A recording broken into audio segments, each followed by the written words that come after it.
G'day, welcome back for again, and today we've got an install video.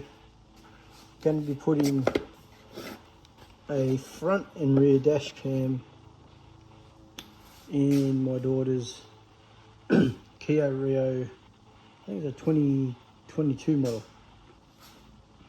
The dash cam is GKU D700.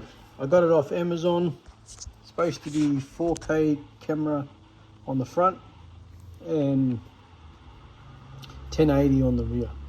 I've already put one in my other daughter's car, the Stonic over there, and quality, it's not bad. We haven't sort of taken it for a drive to record anything as yet. I just recorded basically while I was testing it and when you're installing it. But yeah, from what I can see, quality looks good. It's got Wi-Fi, so you can change some settings and that through your phone. Download files to your phone. Yeah, it's got pretty much all the functions you want. It's got about a 2-inch screen, so you can sort of, it's touch as well, so you can, you know, do all your settings and look around. It's even got picture in picture, so you can show the rear camera as well as the forward camera while you're looking at the screen, but it's pretty small. But yeah, it was a pretty straightforward installation, but yeah, I'll go through it with you on the Rio, and that's what's coming up. Just want to show you some of the tools you're going to need to do this if you're going to do it.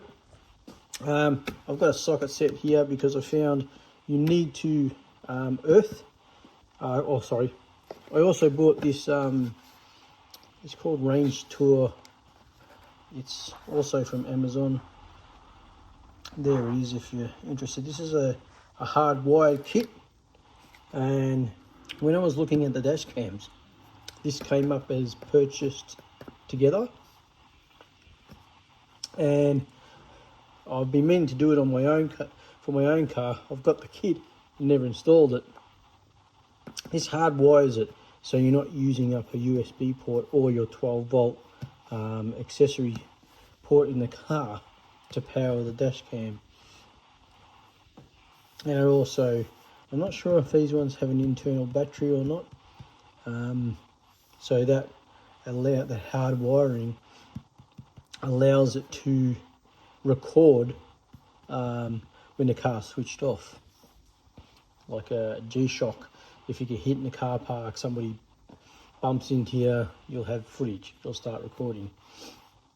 Okay, so yeah, to supply, obviously there's a bit of power and earth type stuff here, but it's very simple, very simple. But I need a socket set because I need a ground to connect the ground wire, and I just needed a socket to undo it. Already another ground wire for something else, so I could just lift up the bolt to slide this in, and then tighten it back down again. So that's just a socket and ratchet for that. There's only a little 10mm. You'll probably find most cars that sort of thing. You need a test light or a multimeter. I found the test light a lot easier because it just lights up as soon as you've got power. You just ground it to a ground, which could be the bolt or the rivet on the door if you can't find anything else while you're looking for it. And then you touch the tops of your fuses in your fuse box to find out what's got constant power, and you also need power with the accessories on as well. Okay, so that's what that's for. Just some electrical tape. That's basically just a tape, a cable that you have to run through your headlining and through the dash as well. So that's what that's for. And the kit actually comes one kit comes with this, and I think the other kit comes with the other one, and they're just a plastic trim little gizmo, so you get in between your trims, and you can usually have little internal sort of plastic rivets and clips that you can undo and release by sliding this in and just popping them off, or pushing them in and popping them out, sort of thing. So those come. These are some other ones I already had. They're a lot bigger. I do suggest you buy something like this. They're a lot stronger. You probably could get away with these, but I found these were great for getting into like really thin areas, but when you actually needed to reach inside and lever a little bit so you can see what was going on, hell of a lot better the stronger ones. And like I said, I put tyres because I had to cut some cable ties. And I've got a toolbox here, but look, you might need a screwdriver or something depending on how your trim is. You might have screws. Most of them are all clip-in style at the moment now, but you might have to undo a screw, so you might need a screwdriver or something like that. The other thing you're going to need, or may not, it just depends on your vehicle and how much access you got. I found on the Stonic this came in handy. This is yellow tongue. It's basically, well, it's used on flooring. When you join two pieces of floor together, you got the yellow tongue. I'm not talking floorboards. I'm talking particle board flooring on a house. When you join the two floors together, you have this bit of yellow tongue in between. It's basically a bit of strip of plastic, and I use this to thread through the dash to where I want to be, and then I touch the wire with electrical tape and pull it through, and that came in really handy. Saved me a lot of back braking, bending underneath the dash. That did. You're going to need a light. That's what that is. It's just a battery powered. It's actually the light for my under the bonnet light, but it's multi-purpose, that one. Or a torch will do, whatever, a head torch, whatever takes your fancy. That's just about it. That should do you. You may find you need more, but I mean, most of the time, this sort of stuff is probably enough to get you out of trouble. All right, so we'll have a look at but obviously get this out of the box. Oh, there's some more info. All right, you can scan the QR code. What I did like about this, it comes with instructions, but obviously they make them quite small in there. If you're got a bit of trouble with reading, there's a QR code in there which will take you to an online manual, and you can use your phone and blow it up as big as you like. And yeah, I found that a lot handier. But there isn't a lot of and there's your, they even give you support information. And even before this had arrived, once I brought it, I got an email or message through Amazon app, obviously thanking me for purchasing and blah blah blah. And they also said, offered me to send me the videos directly through the Amazon app, that I could access installation videos and the manual for online purposes. So that was nice of them. These are basically a sticker. I'm not sure why they use them, but obviously there's a reason. So you peel this off, you stick it on the windshield, and then when you adhere the camera to the front and rear, you stick the camera on this piece here. I don't know if that's for proper adhesion or what, but yeah, that's what they're for. Okay, there's the camera, the front camera itself. So it's probably about 100 mil wide. and there's the screen. I mean, like compared to my hand, it's probably a 3-inch screen. 3-inch, I thought it would be 2-inch, but 3-inch by about a little over an inch probably wide. So you can see it fairly easily, and it automatically switches off. USB-C power input, which is on the cable, comes pre-installed with a 65 gigabyte SD card. And there's your rear camera input at the back there too. And basically all it does is it just tilts left and forward is the only adjustment. There's no left and right. I think there's some kind of light sensor on the front.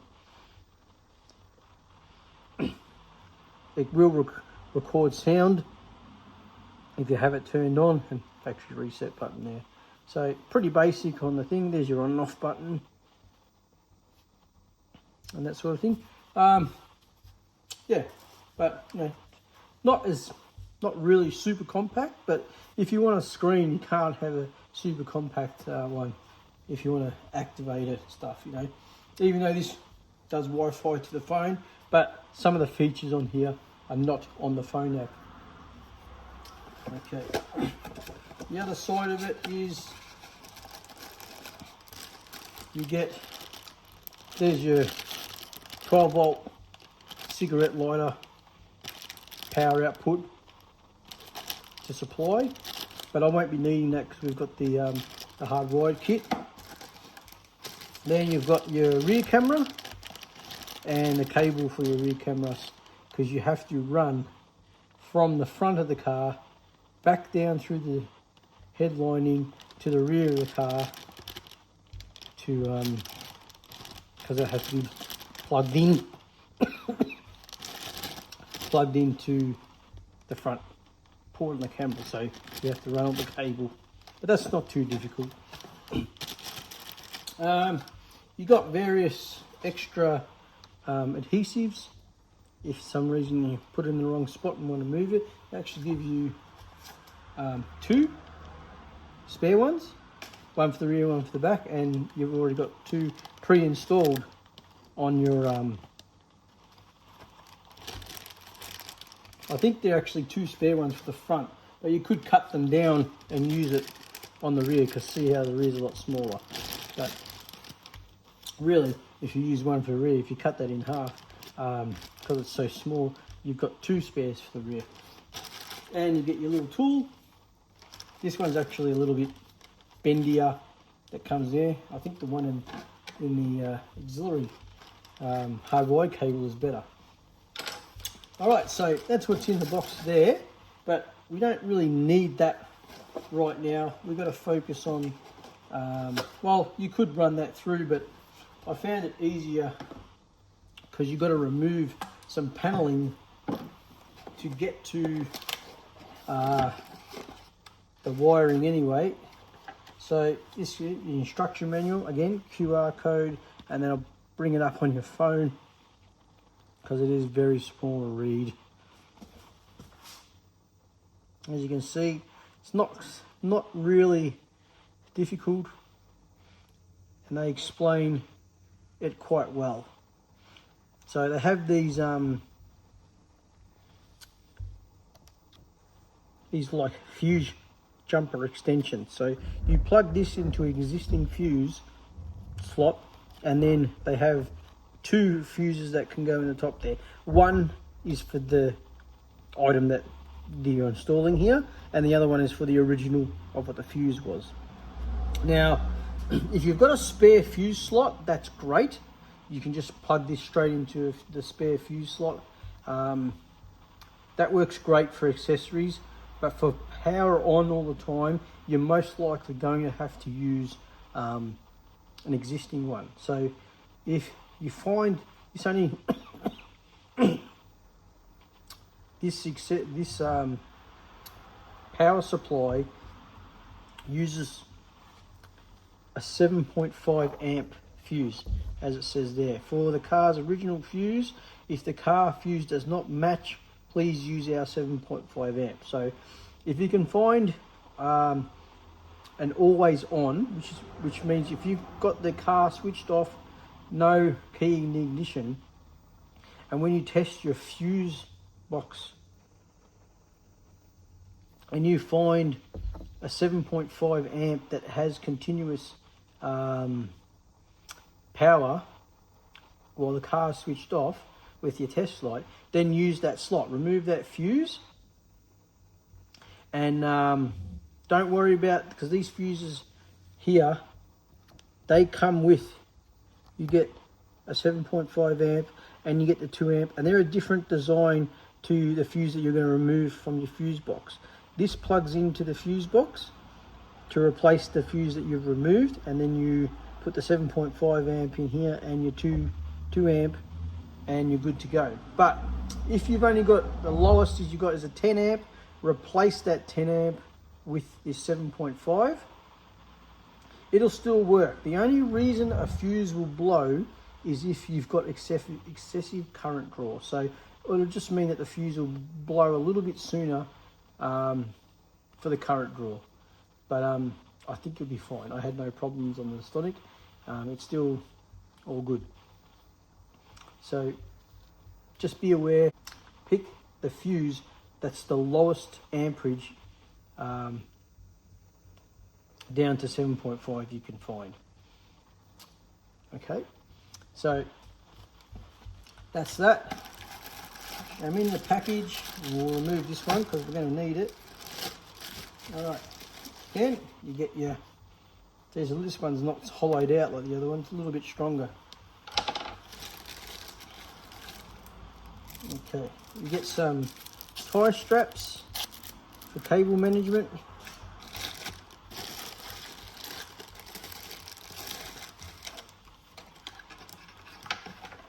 You get this little screwdriver, though I don't know what that's for.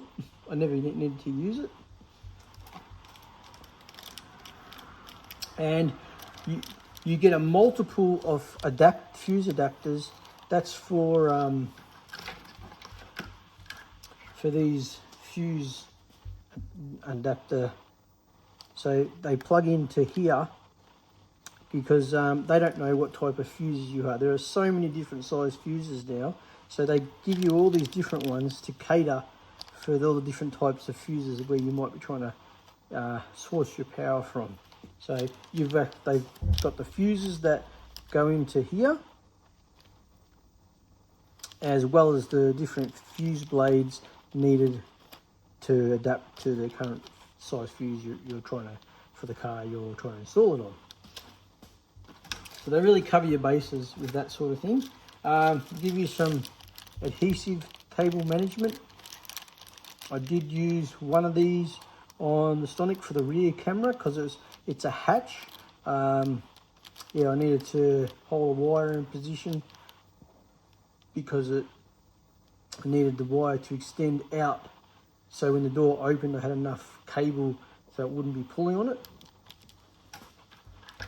And you get 2 of these, one for the accessory power.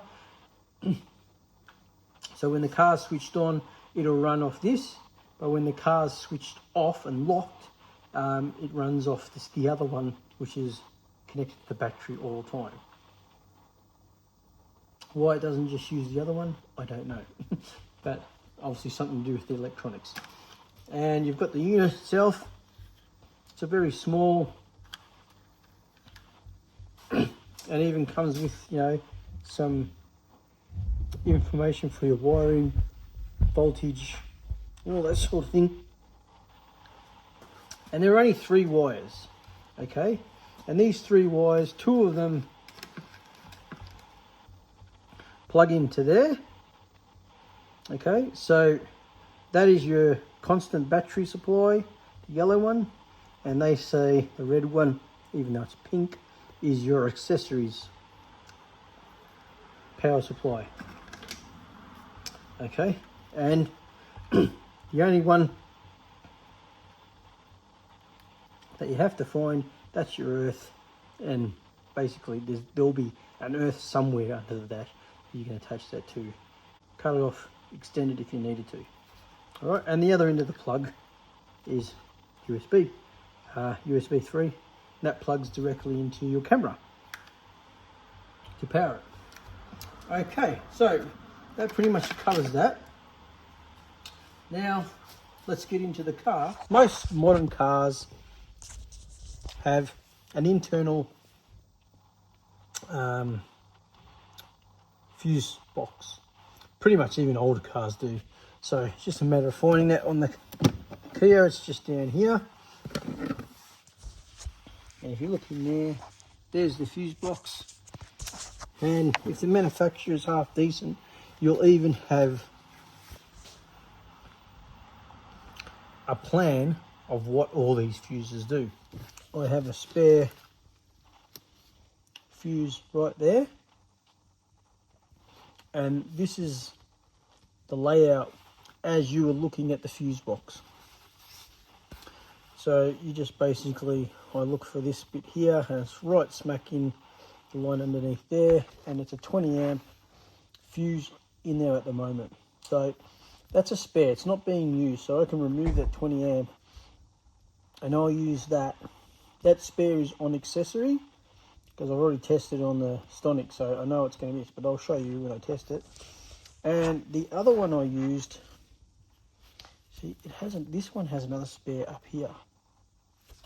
The Stonic didn't have this spare because it's got the steering function, where if you've got it on cruise control, you can turn this steering function on and it'll steer you around bends while the cruise control is on, as long as you're holding the steering wheel. And that I think is a permanently powered thing.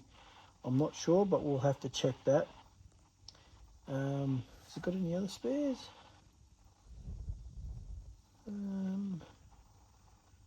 No, we'll check it out anyway, because we need constant power, which I got from somewhere over here, and we need one that runs off accessories. So we'll get the test lamp out and we'll check it out. So you need the battery connected at this stage to do this. This is our test light. It needs an earth, so I'm going to plug it, connect it on just on the door thing there. There is my accessory, but we're looking for constant power. So I know I've got a decent earth. I'm going to test my accessory, and as you can see, my earth is good. I'm lighting up on the accessory. Sorry about that. I've got the door open because the key's in. So now accessory's off, a light doesn't light up. So we need to find one that has constant power, and I'm pretty sure that's the spare because it's a 15 amp, and that's constant power. All these over here are continuous power with the accessories off, and that's what you need as well, one of them. But over here, not so much. Now I'll try and zoom in so you can see what I'm actually contacting. If you look at the fuses, you can see the I'll do it on this one. So that's me accessories one. See the little metal contact? That pin is going actually into the contactor. So it's your probe on your tester is nice and thin and pointy, so you can fit it into that little hole because it is below the surface, so that it doesn't arc on anything. And you just touch it to the pin, and if you're completing the circuit, so that's power supplied, and you're completing the circuit to the battery by by earthing it to the body.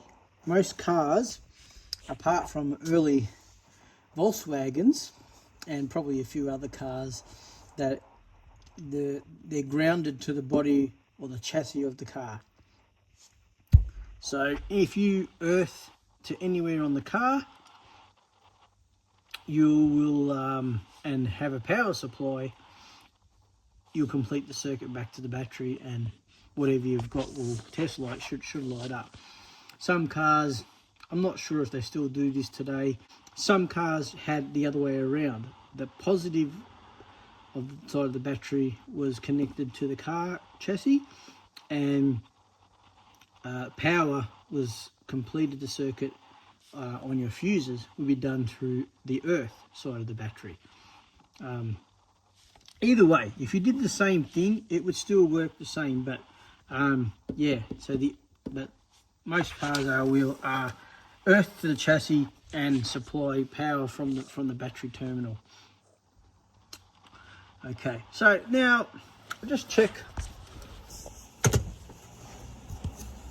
our little duva here, and as we can see,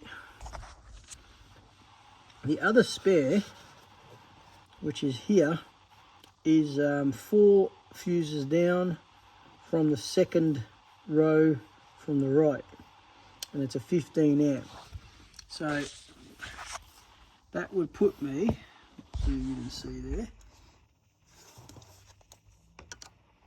there's one, that's your second column from the right, 1, 2, 3, and there's my 15 amp there, and we've got power. Okay, so that's the one for the constant power, and then we have a spare for our accessory right there. That's not lighting up because the accessory is not on, and that's exactly what we want. So we need to remove those 2 fuses, and that's our starting point. We have our supplies. So I'll grab myself, oh, that's the other tool you might need, unless you've got some fuses. These ones don't have them, but some come with little fuse like tweezers to grab the fuse and extract them. This one doesn't have that, so I'll just use a pair of needle nose pliers and we'll pull them out. Okay, so we want that 20 amp one right there. Remove that, and 1, 2, 3, 4, that 15 amp blue one right there.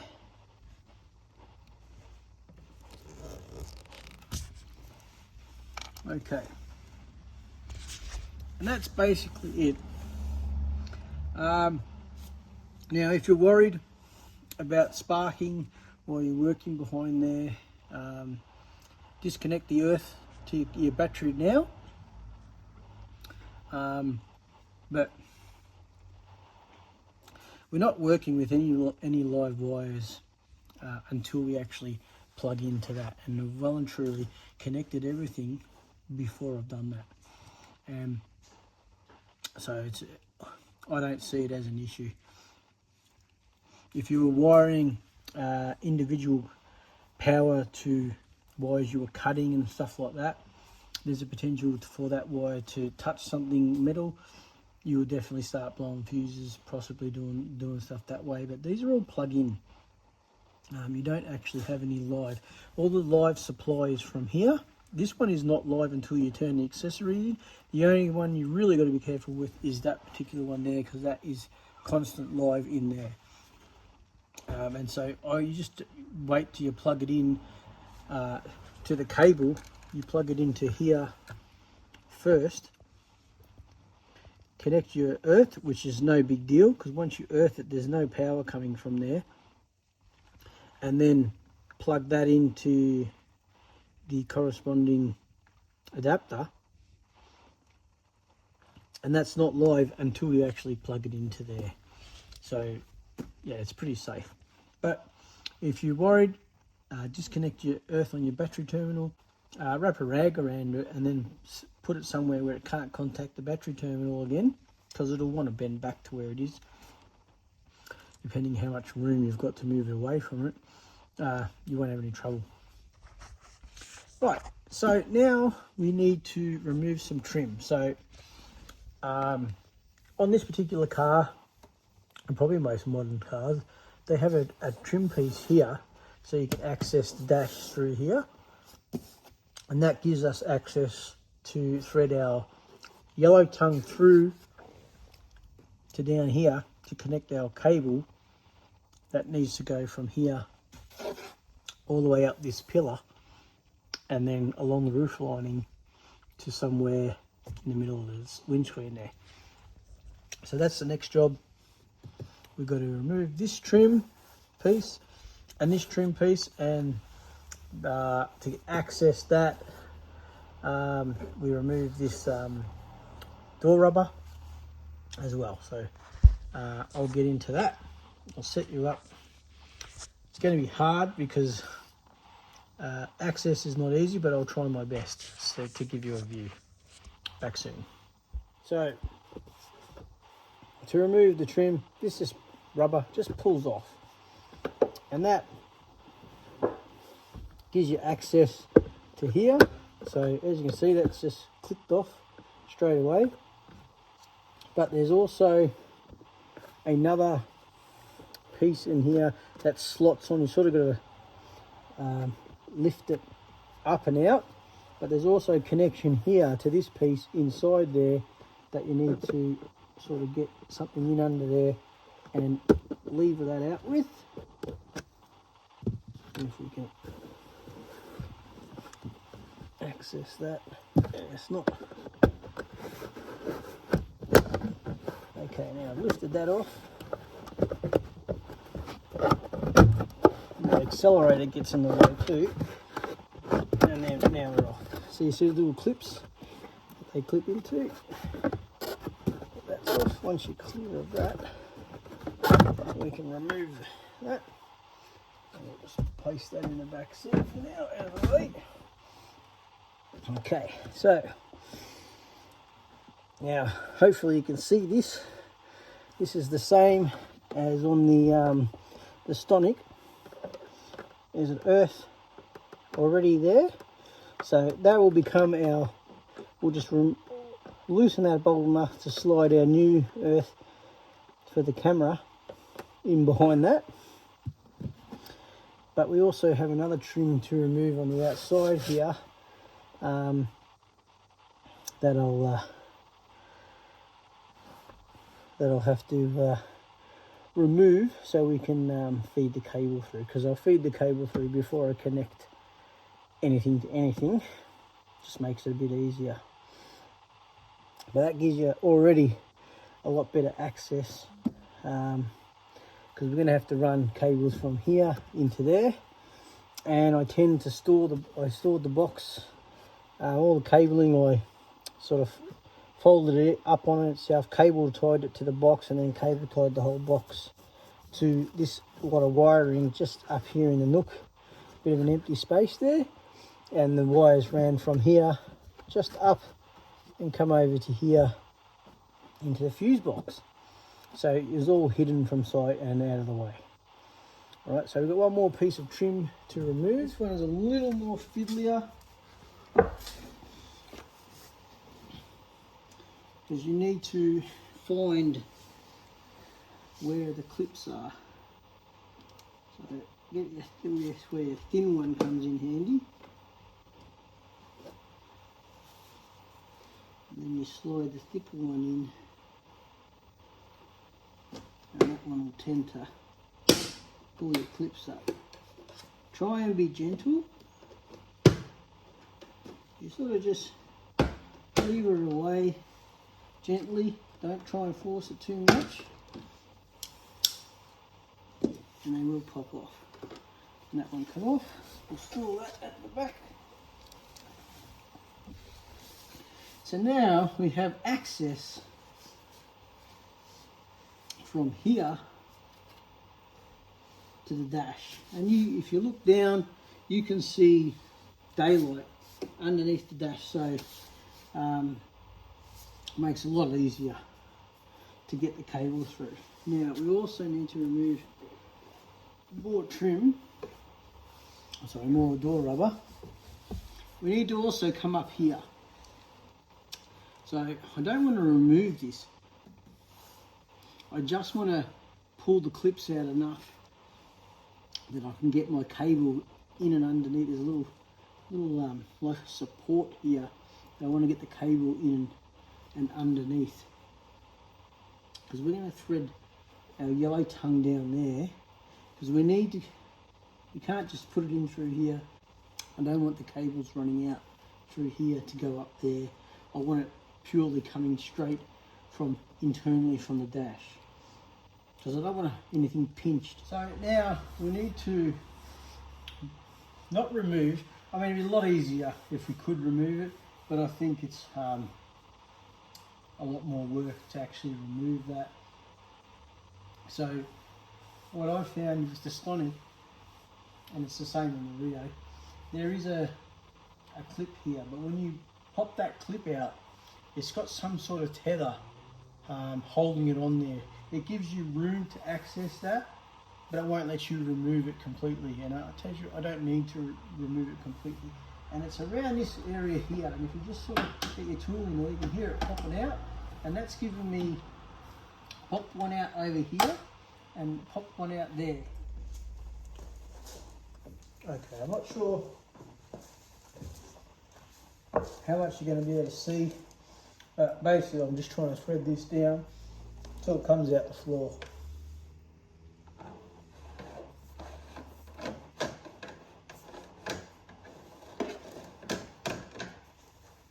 And unfortunately, oh, there we go. Right, as you can see, there we are at the bottom there. So I'll attach my cable and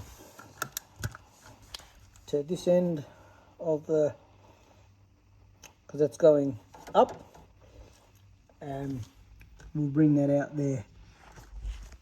Okay, so I've taped it off, and I've tried to taper up so that if it hits something, it won't just stop, it'll sort of rise up.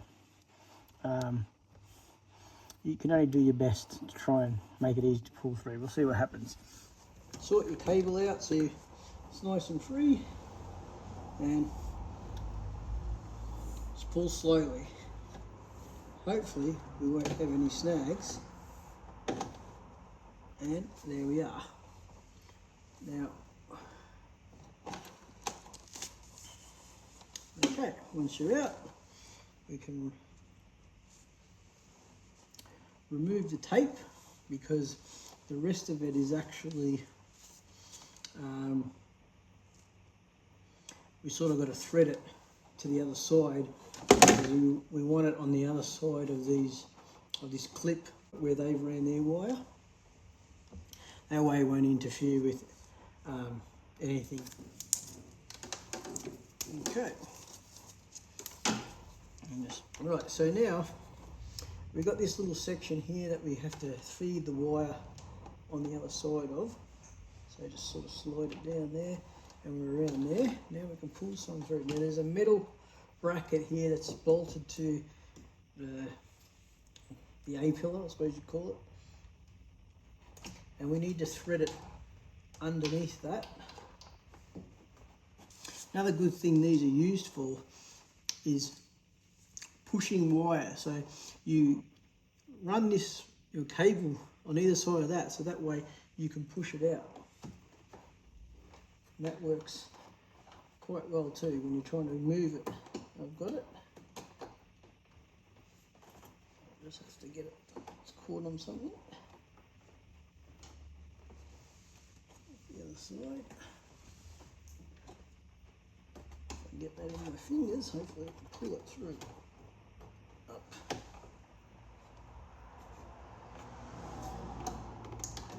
Still not quite getting it over the line. And I've lost it again. There we go. I'm getting it up there.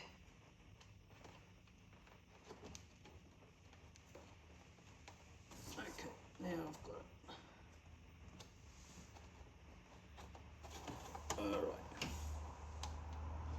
Okay, now I'll bring you in so you can see what I was talking about. If I focus. See that middle clip? That metal is connected to this. I think it has to do with the pre-tensioner for the seatbelt. So I don't want the cable interfering with that, so I want to go on the other side of it. So I don't know if you can see, zoom it out a little bit. Where's our cable now? There's our cable there on the far side. So it's on the other side of that clip. So when it gets pushed in, it won't fall down. That'll hold it and keep it away from what I think is to do the anchor for the pre-tensioner. Okay, and even here, I've got it around the other side of that clip. So, and behind, it's running behind that anchor bracket as well. So we need to bring it all the way up to the top here. And for now, we can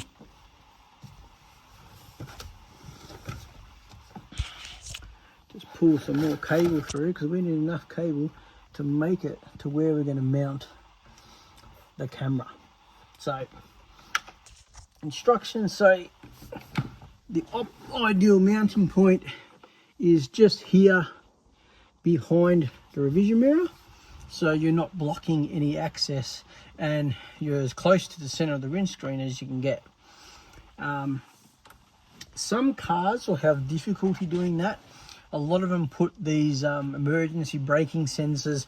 You might have a big piece of plastic here where you can't do that.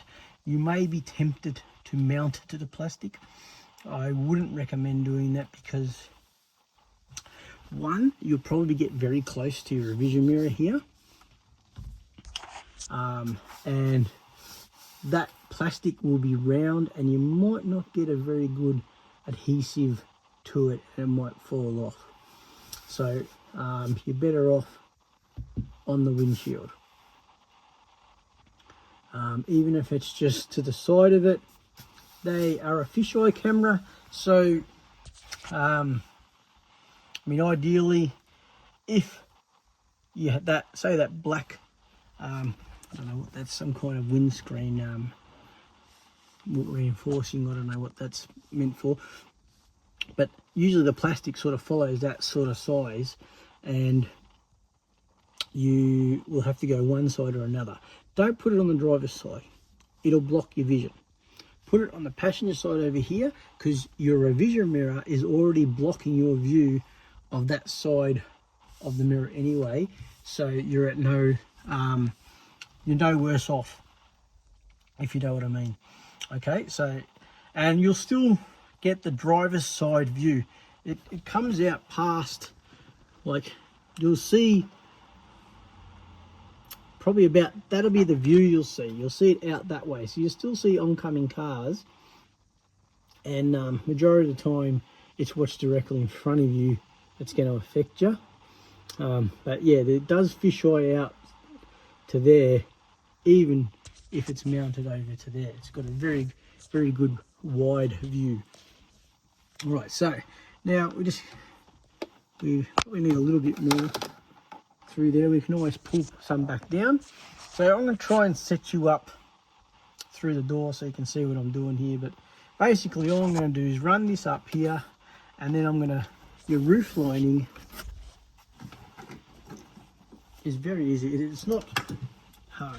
If you get your tool in there, as you can see, it just slides in there easily, and you can just let that and just run your wire in and tuck it in. So I'll even pull it down a little bit, but yeah, just lever it up and you'll get a bit of room on this side and a bit of room in that. You see, hopefully see how easily it comes down? All I'm going to do is running the cable along there to where I want to mount the camera, pretty much. And yeah, I'll bring it back once I've done it. It's a bit fiddly, and I'm going to be moving around, blocking your view. You won't see much anyway. I'll bring you back once I've run it through. The main important thing we need to remember is we need to get this up and over on the inside of that, and then up into the headlining here and run under there. We don't want the cable coming out on the inside of there and the window or anything, because we need to push this back in, and it fits quite snugly against there. That cable is not running through the end, you're going to be trying to push in on the cable, and there's a chance you're going to cut through it, damage it. So you just be careful about that. All right, I'll run this through and I'll bring you back for more. Cable's threaded through. As you can see, it's just hanging there with the camera on it, just to give me an idea how much play I needed. I also re-threaded some of the cable to get across, because it was coming out here. I ran it in and behind these cables, and it's just hitting the floor. So now, to get the correct positioning of the camera on the windshield, I'm going to do the wiring. So I'm going to have to connect my earth and these two lines. So we're going to do fit the fuses and everything ready, and then we'll plug them in and connect the ground cable. This is the way we can power up the camera while we're positioning it. We don't want to stick it on, hope for the best, and then, oh no, it's in the wrong spot. I wish it was over here. It's just easier to connect it now, because these will unplug again. You know, you just pull the fuses out, unplug them, run them wherever you need to run them, and then that you know your camera's in the right position. So that's what we're going to do now. So the first thing you're going to need are these two cables, and you do exactly the same to both of them. So you grab this packet with all your different fuse adapters, if we can get it open, and I suggest opening them up and letting them loose in the box there. Find your original fuse, and this is one that I removed, the 15 amp one that I removed, the spare, and you need to match that up with one of these blade type. Now the ones that have the slits in it, like that one, that part goes into the back of this little fuse block, as you can see there, goes into there. Okay, and the way you put it in is, see how there's a little hole at the back here? There's a little clip at the back of the block. That clip goes in facing that, so that when you push it in, it'll pop out and lock in and stay there. Okay, so they go into the block, so you're not worried about them. You're worried about this side here, which is where it goes into the fuse block on the car. You want to match that to the fuse you've got. As you can see, these ones, this is too wide, this is for a bigger foot, so we need a smaller one. So rummage through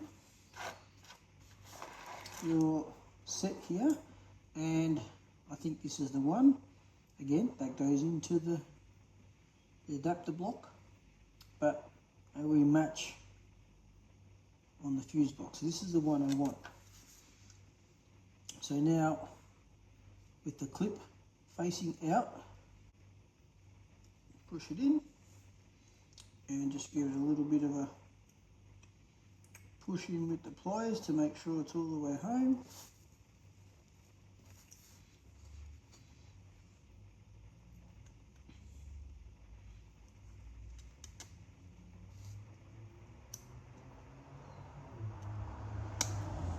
There we go. Alright, that's in. So then that one gets inserted into your fuse block on the car. So now we need to insert the two fuses, and it does make a difference which way you insert these fuses. If you look on your instructions again, you've got the QR code, so you can bring up online to make it bigger if you can't see it, because it is quite small. It states on there, okay, so if you look at the the fuse slot, which is directly above the pins that go into the fuse. So I'm talking about this slot here. That's the one that states for the car's original fuse, if it doesn't match our fuse, add the 7.5 amp. So you just basically fit 7.5 amp in there. Okay, and then the one above that, so this is the one for your car, 7.5 goes in this one, and the 2.2 amp, yep, 2 amp goes in the one above it. So if you manage to swap it with a 7.5 amp, you still, either way, you put the car's one in there and that one. And I mean, they are deep enough for the fuse to fit in there, but you could just use theirs anyway. It's no big deal. Okay, that's what we're going to do now.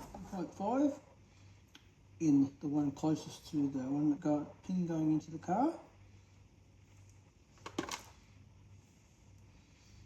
And I'm using their fuse because we didn't have any that pulled out. Now just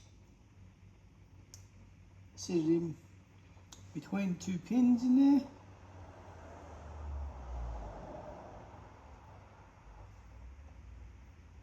And that's it. Push it down as far as it goes. So that's one in there. Probably need a bit push on the other side. Right. Now we need a 2 amp, and all these are located in the same pouch. 2 amp in the one above it. You clip that in there like that. So this is effectively is basically a double adapter, like you have at home when you have one plug and you plug a double adapter into the power point, and then now you have 2 outlets for power. This is doing the same thing. You plugging that into the fuse. There's your original one, and then this one here. So basically this comes up, supplies that, but it's also going up and supplying this cable. So if for some reason this cable overloads or tries to draw too much, this fuse will pop, but that one won't. Okay, so that's ready now. And we'll do the same for the other one. So there we are. Now, we take our 2 ones here and let's plug them in. So it doesn't matter which one you plug it into at this stage because they're identical. Just connect them, run your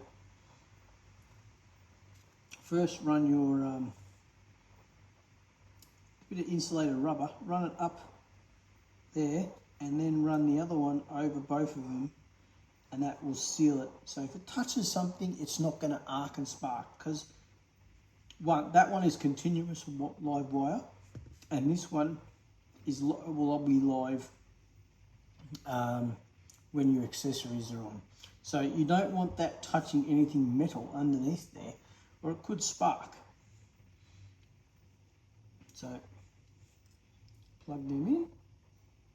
At the moment these aren't live because that is the supply for the power. Run a little rubber on there. I'm going to be disconnecting these again anyway. This is just purely for testing the system. Right? Don't push that too far because you want something there to grab it so you can pull it back out again, because we need to disconnect them. So just leave it like that for now.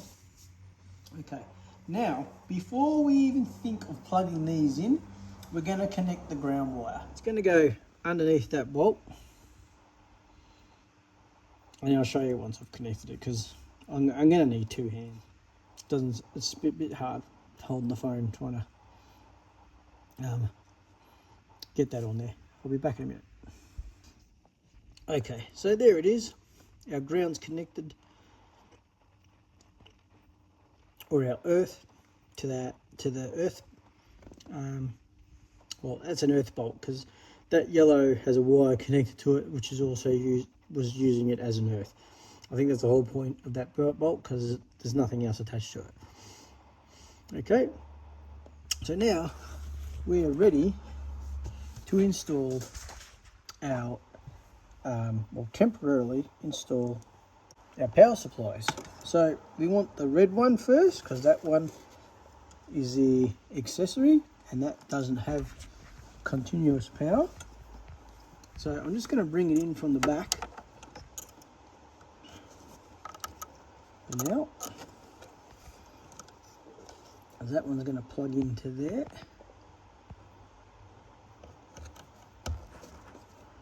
Alright, and now I'm going to bring in the live one, and you don't have to worry about these. They're not plugged in, they're not live, and if they touch something, you're ground anyway, so we should be good.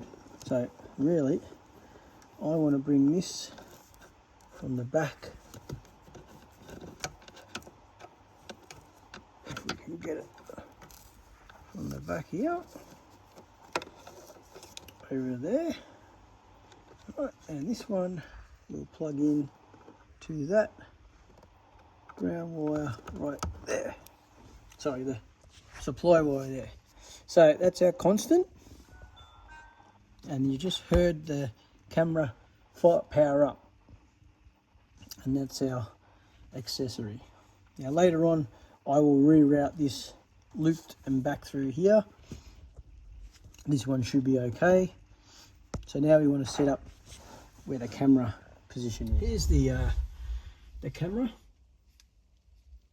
It comes up, defaults to language. Going to select English. I'll just select my time zone. Bang.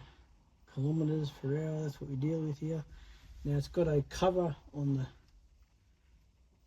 peel that off. There we go.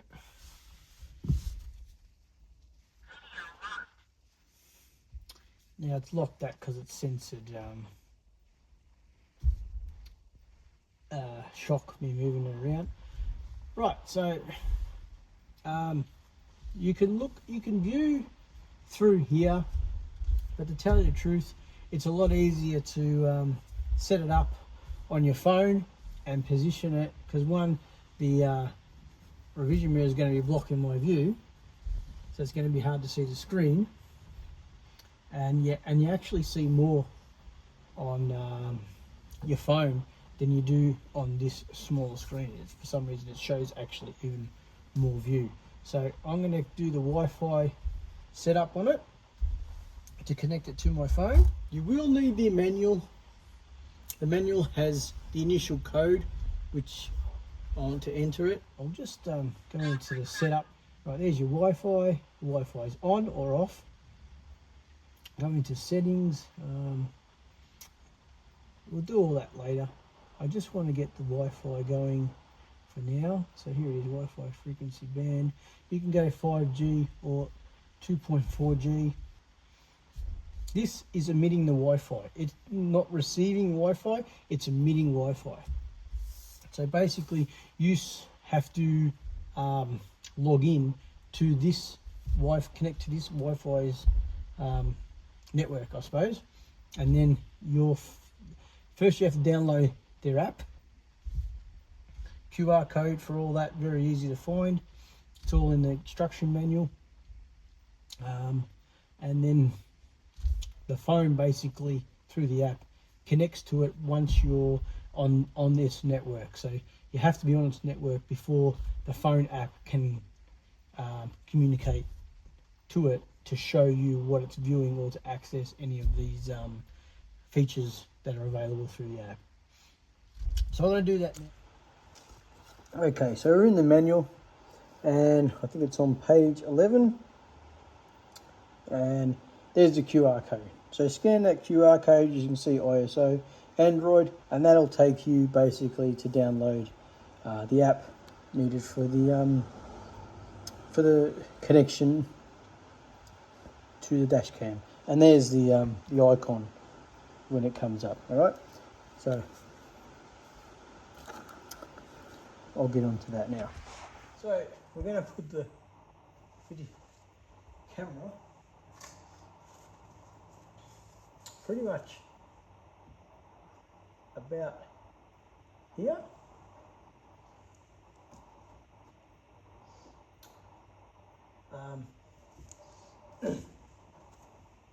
That way it's out of the way and can still use her revision mirror, which will sit somewhere around there, and I won't get in the way of it. Pretty good.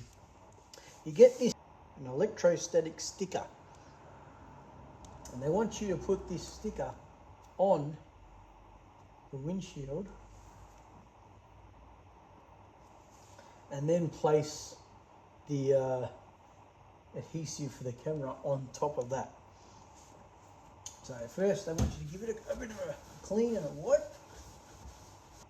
And I've cut this down so that it doesn't protrude over this black area. We've rounded off that corner, so we're good to go. I'm going to put the rounded section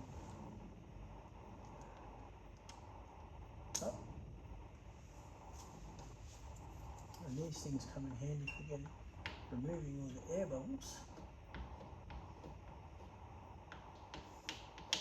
There we go. Now, you're ready for your camera. Now, I said I was going to line it up with the centre there and pretty much with the height of that, and that works out well. So basically, put it on the edge, probably do it that way, so that you need to take it off. It's not that bad, and that's about where we're going to go. So let's go in and down and just apply some pressure. Nice and even. Now we'll plug the power in and make sure we're good. You can see all the way to the right of that, of the wall over there, and the car's definitely not pointed that direction, and we can almost see, and you can see the light from the window near the edge on the other side of that door, and it's well over halfway. That's how far over, to the car that door is. So you've got a fairly good wider view. It's a very good angle. All right, so now that's connected, we can finish running, get this cable all tucked away where it needs to be up there, and then we can work on the I can even finish down there. We'll neaten up all that up, close all that up, so that's all finished, and then we'll run the cable for the rear camera. All right, so I'm gonna just sort of fold up the cable. It's got a natural folding from when it was packaged originally, so you just follow that natural fold.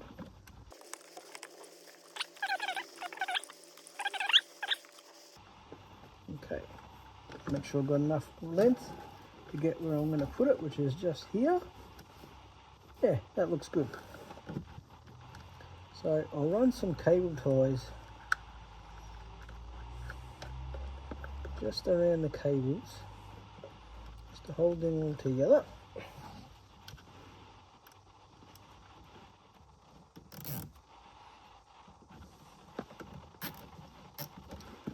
Okay, and I might put another one.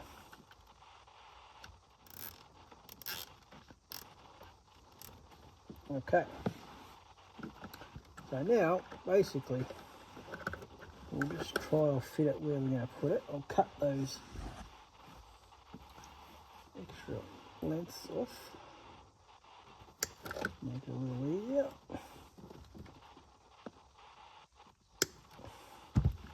Okay, And then I'll go up in there and just make sure I've got enough length. There we go, up out of the way, nice and neat. Cables aren't stressed or anything. And now we can just cable tie that to this other bunch of cables and it'll hold it all. There we go. Okay, so there we are now. That's all done and dusted. We can refit our cover there. This is always good fun getting these back in.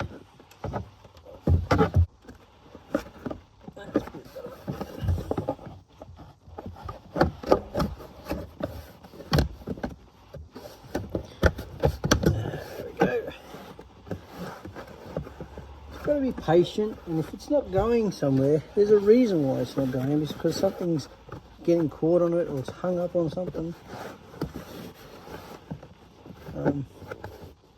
You just have to keep an eye out for what these things are. That was the OBD port. I was getting caught on that and I was holding it out. So now we have to get it to work forward a bit. Get it into place. Ah, there we go. Back on that OBD port again. There we go. Yeah, so we're getting close. Everything has to go in from the top. There we go. Now, that part's on. We can get this other section to slide in, and we're in. Make sure that is in there. There we go. That's how it goes. It's a little fiddly, but if you're patient and get it the way it's supposed to look, you'll get it in. So now we need to focus on the reverse camera cable. You want to get that through. We need to come along the headlining here, around there, and then feed it down here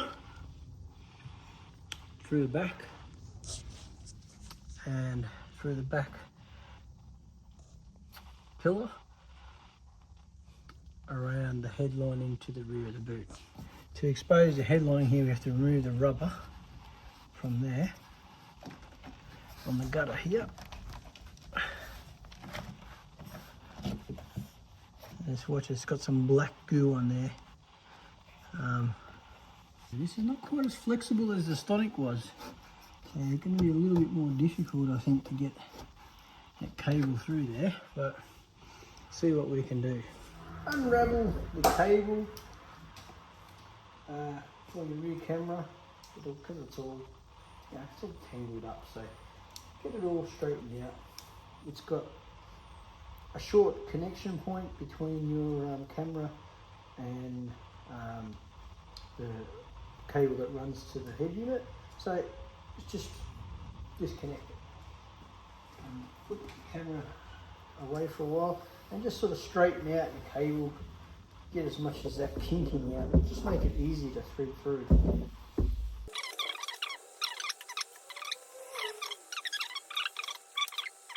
I mean, it's not completely straight, but it's a lot better than what it was. Okay, now that goes to the rear of the car, and the other end plugs into the front camera. So that's where we're going to start, the front camera.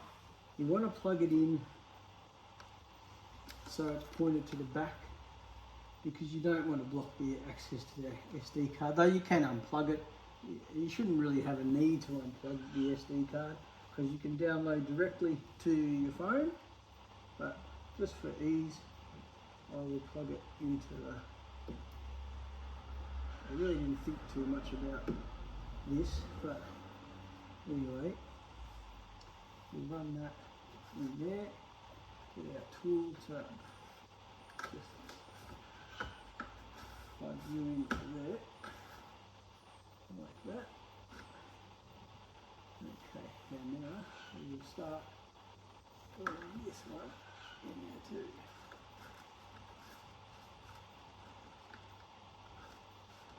You don't want the cables too tight. Give it a bit of slack.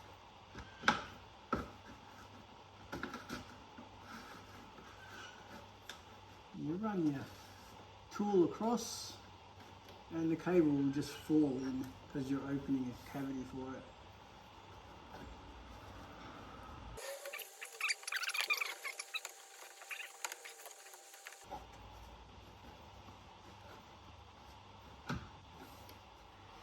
Keep feeding it in and under because it's already on the other side. So we want to keep going that way. Now we've got to get through this part of the pillar.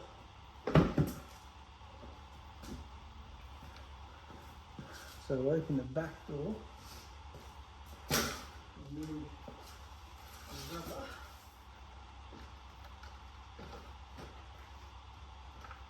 Right. This is where the yellow tongue comes in.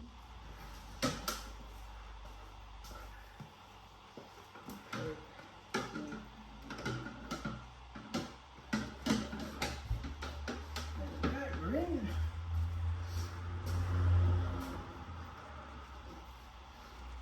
Just got to be patient.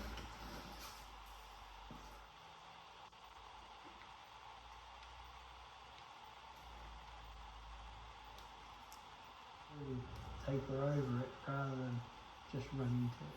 Just get a little bit there. I'll let when I break a bit off, just fold the end in. Makes a little removal tab that won't stick to it, so it's nice and easy to pull off. And I can feed that through.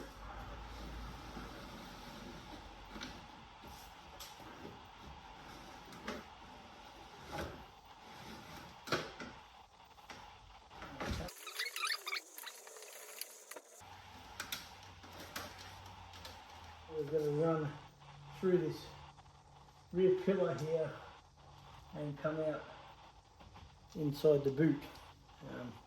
It's a little bit more trickier, but we'll see if we can get through there while we've still got it connected.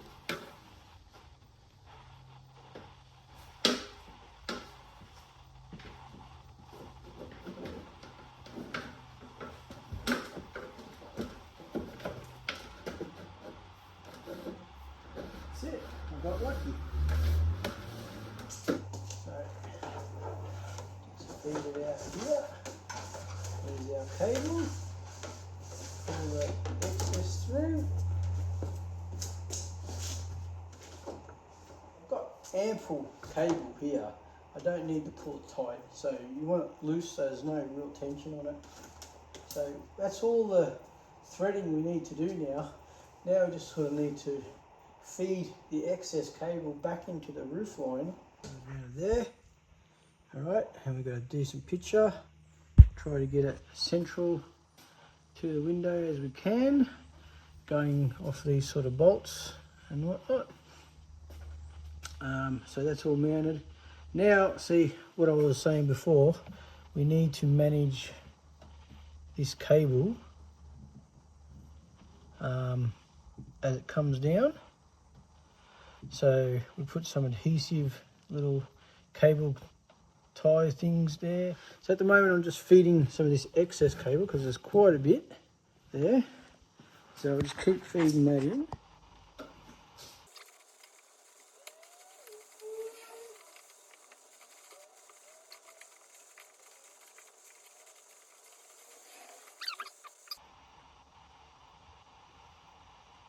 A nice natural curve like that.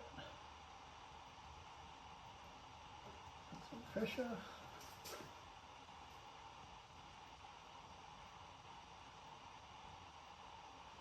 There we go.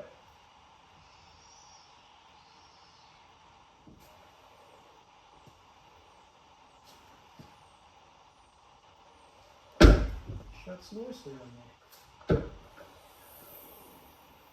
There we go. So full extension, there's no tension in the wire, and it naturally just folds there in that bend. All really good, worked out really nice. From the inside, Get these rubber seals now. Good. I mean, let's just press back in. Just make sure you get into the corners nicely. Or there might be a bit wrong.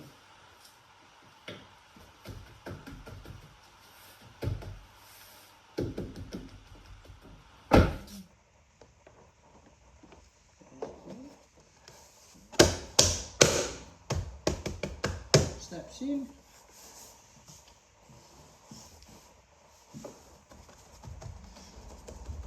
Last thing to fit. There we go. Now, there we go. We'll check out how it looks.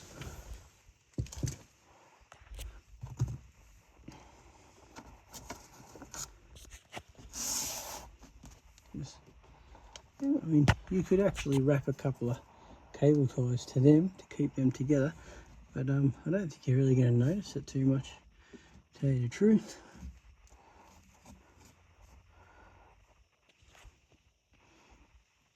The two wires there. I might put a small one there just to hold them together, like that. And as you can see, the roof lining it's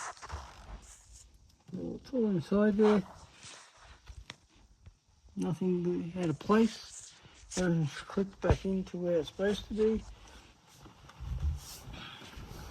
There's a view from the rear camera.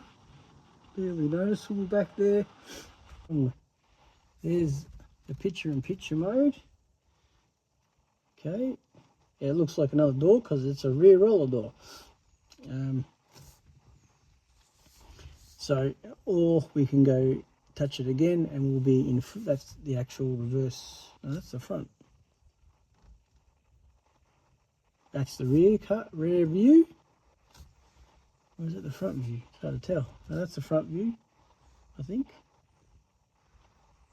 Yep. That's picture-in-picture. That's the rear view there. I can tell by the PowerPoint on the side there. That is the rear view. So it's all working, and it'll record front and rear simultaneously, and pretty much that's it. So yeah, it has several functions. You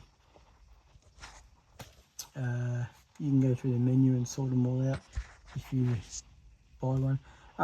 Look, no affiliation with this. I'm not telling you to buy one. I've just bought it. I have no idea how good or how quality it lasts, but installation is fairly easy.